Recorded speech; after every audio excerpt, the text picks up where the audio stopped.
അവസാനമായിന്നൊരാഗ്രഹം മണ്ണിൽ അടുത്തൊരു ജന്മം എനിക്കായി തരുമെങ്കിൽ എനിക്കെൻ്റെ ഉമ്മാൻ്റെ മകനാവണം. കരൾ പൊട്ടി എനിക്കായി നിന്നോടു തേടിയ പ്രിയമുള്ളൊരു പാൻ്റെ മകനാവണം. ഓർമ്മ വെച്ച നാൾ തൊട്ട് ഇന്നേ വരയ്ക്കും നിന്നെയോർത്ത് കരയാത്ത ദിനമില്ലുമ്മാക്ക്.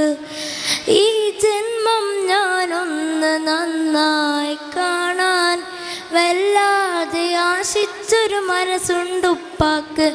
പകരം കൊടുക്കാൻ 1000 ജന്മം ഞാൻ തപസ്സിരുന്നാലും മതിയാവുകില്ല. ആ പുണ്യകാൽപാദം പിടിച്ചൊന്ന് കരയാൻ ഒരുപാട് വട്ടം ഞാൻ കൊതിച്ചിരുന്നു. മരിക്കുന്ന മുമ്പേ എനിക്കുണ്ട് നാദാം അവസാനമായിന്നൊരാഗ്രഹത്തിൽ അടുത്തൊരു ജന്മം എനിക്കായി തരുമെങ്കിൽ എനിക്കെൻ്റെ ഉമ്മാൻ്റെ മകനാവണം.